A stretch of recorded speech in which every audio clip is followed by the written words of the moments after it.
Future Now Show. Brought to you by the Club of Amsterdam.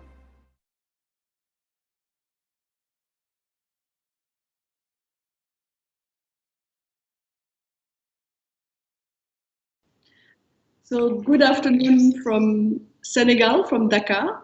Good afternoon, everybody. I am Isabelle Antunès. I'm a geographer and filmmaker, documentary filmmaker. And I think Felix wants me to share with you my last film, which is called Happy Rain. So I never imagined I would go to Bangladesh, actually. I was on an assignment in Pakistan for a USAID project. And the assignment was to develop a fish farming strategy, to develop fish farming in at-risk districts in the country back in 2010.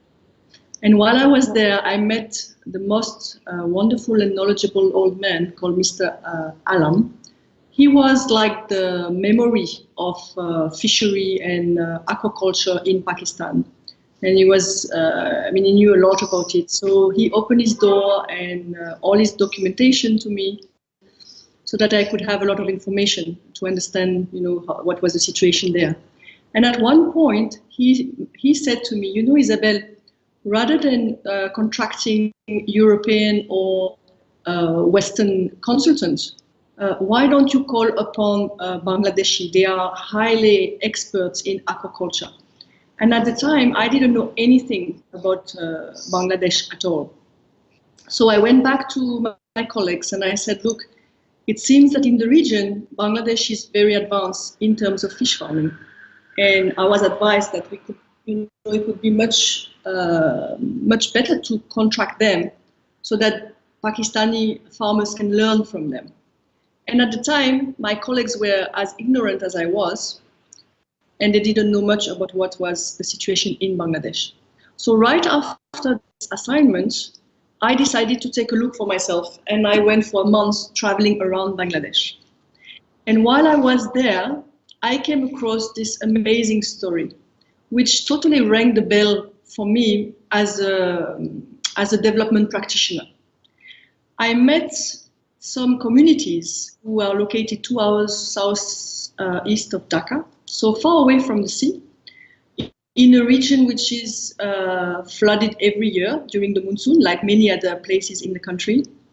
And those people had the brilliant idea to actually put in their meager savings together in order to create a capital that would enable them to build a kind of I don't know what you call it in English, like a trench or a dig, to block 100 hectares of water. And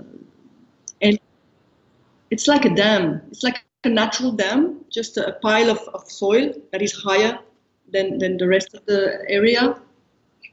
And so with the money that they were able to pull together, they were able to build this light infrastructure and to buy fingerlings and to buy fish feed.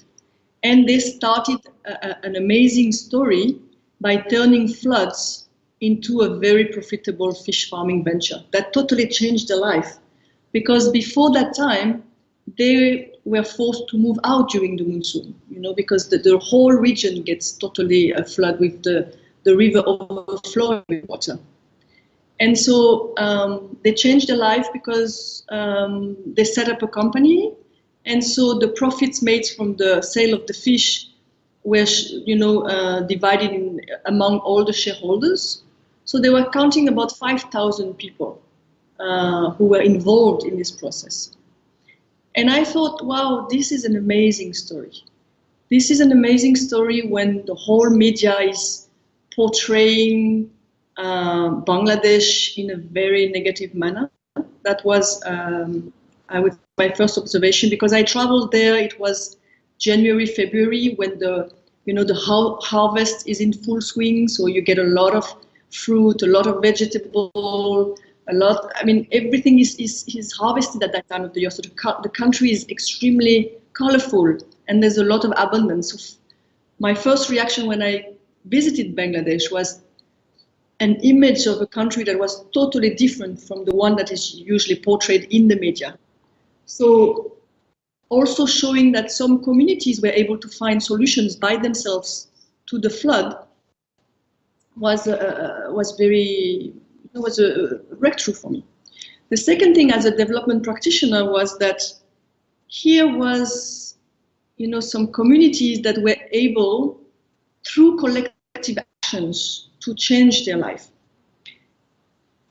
And that was something very interesting, because in the process, they were acquiring a lot of transformation within. They were evolving and becoming entrepreneurs and learning how to solve problems while becoming entrepreneurs. It's not, development is not something that is totally fixed. You don't find a solution and then it's a miracle. It's a process.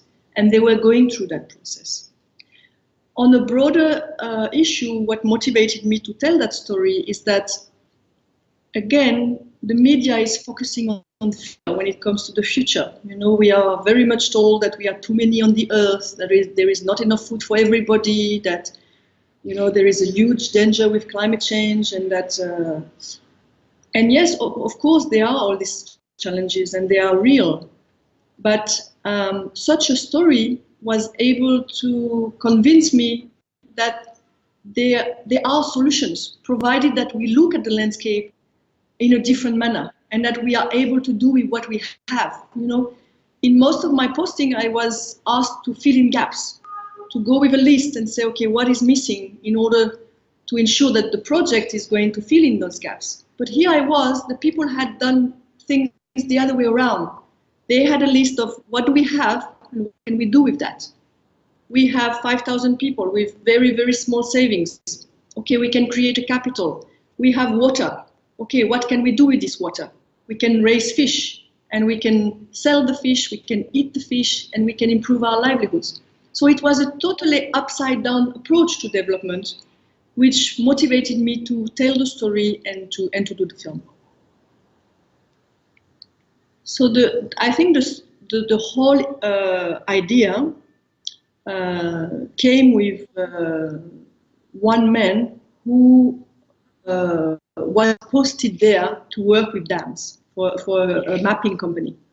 So this guy, while looking at the maps and looking at the area, realized that there was already a main road that was blocking the water, and that if they were to build a wall, they would be able to block the water. So he took him 2 years to actually convince the elderly people and the wise people and the business people in this community. Nobody would imagine that they would turn, that they would be able to grow fish on their paddy. That was something that none of these people could imagine. And he expresses it in the film. It took him 2 years by staying with them, talking to them, for them to progressively accept to put in a lot of putting the money into it. And they even asked him to put some shares as well. So through that, most of the people were convinced. Of course, there was always some who were not convinced, but the majority managed to convince the people.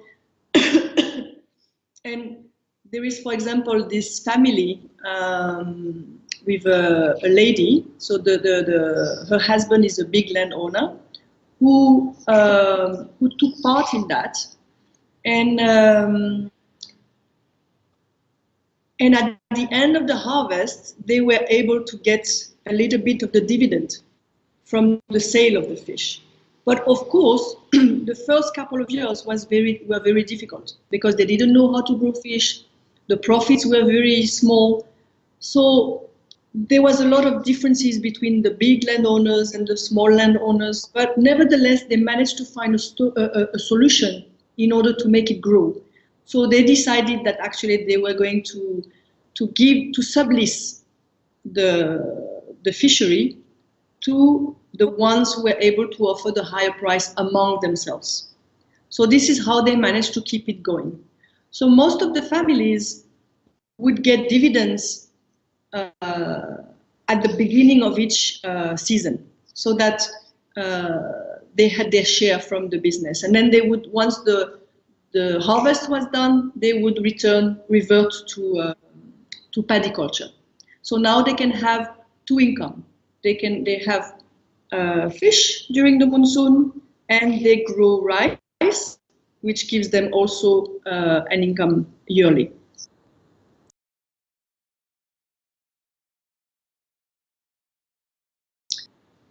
Yes, and it's very difficult for them to work together because within a community, people are different. You know, you have, and people have different issues by themselves, depending on the number of children they have, depending on, on their health, on their age. So it's the whole community is a mix of people with different issues and different strengths and different weaknesses.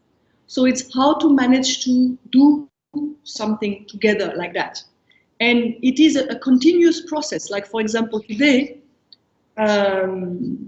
they have come up to amazing results. You know, they are producing 3 to 4 ton fish per hectare during the monsoon. So this is a huge contribution to food security, to business development in the region. Within themselves, they have developed so many businesses, whether it's ice, fish feed, transportation, little restaurants. It has really created a whole local economy. It has created employment because during harvest they can employ the people within their community to actually harvest the fish, to sort out the fish. So that is a beauty in itself. But what they didn't anticipate is that it's not because you're going to produce a lot of fish that you're going to make a lot of money, that you're going to make more money, sorry. Because if you download a huge quantity of fish at the market at once, the price is going to drop. So right now, they are confronted to this issue as young entrepreneurs, they didn't anticipate. So the ones who have the sub-lease of the fishery, they tend to want to retain the fish in the water much longer. So all the farmers who are the shareholders, they disagree because what they want is to plant their rice. Okay, at the end of the monsoon, they want to start sowing. So now they are confronted to this kind of challenge. How are they going to add value to the fish they produce so that it keeps bringing a lot of money, while at the same time continue to grow rice? So I also decided to do the film in such a way that hopefully we can bring to them the reaction of the viewers so that it gives them ideas on how to find a solution to such a problem.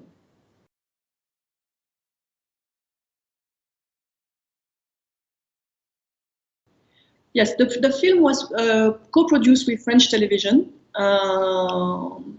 because the French television wanted to show it during COP21. So it was screened during COP21 on French TV, as well as in the COP21 village. After that, it was screened in several festivals, and we got 2 awards, one in the very renowned Ecotop Film Festival in Bratislava in 2016, and one in the EOF New York Film Festival. So now my objective is actually to use the film to strengthen this community. We tend to do films just for the viewers. But I believe that film can be a powerful tool for the people who have been filmed themselves. Knowing also that since the film, the Bangladesh government, especially the fishery ministry, has been very happy about seeing such a story told, and it had encouraged the NGO who is behind all this to replicate the model in 20 other sites in the country, which means that if everything goes well, this could provide 5 million people with jobs, food, and an improved livelihood, and also enable those people to actually remain where they are and not to be forced to migrate during the monsoon.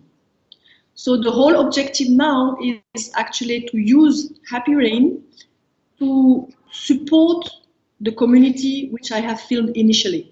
I don't believe we can replicate if we cannot ensure the growth and prosperity of the initial model which has been filmed.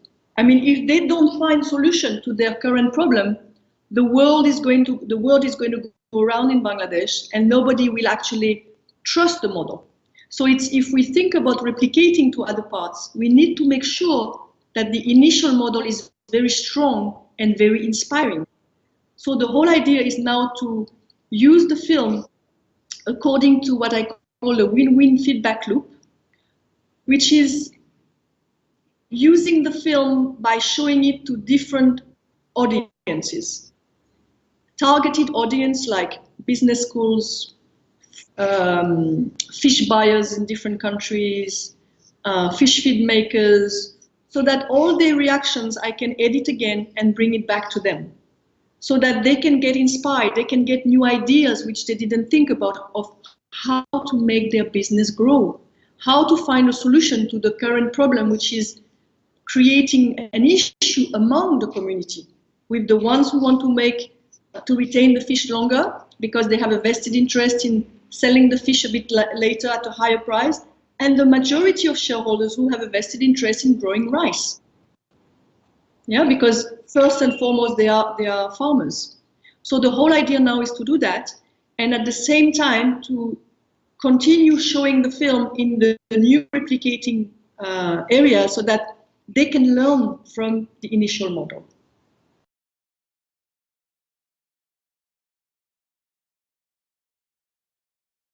Yeah, they can contact me. Currently, I'm trying to raise the money to do that, because you know that audiovisual is quite expensive, and also all the logistic. I mean, depending on where the people are, we need to travel and to be able to go and record their reactions. So I'm trying to gather some funds for that.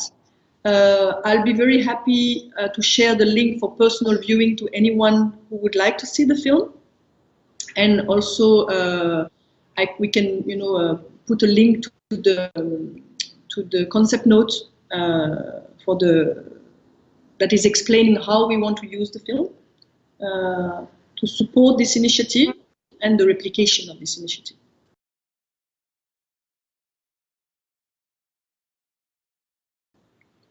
My wish to the audience is to share such a story. You know, I think that the more we will be inspired by positive and constructive initiatives, the more we can also find this beautiful spirit within ourselves to also have new ideas on, that is going to ensure sustainability and a positive future. So I would say, like, I'd love to share that story with you. Any of you who have an idea of how to help with the funding to use the film to achieve great results, that is supporting the growth and prosperity of the initial model which I have filmed, as well as the replication, so that a lot of people can actually find jobs, food, and stay and remain where they live. That would be awesome. Thank you.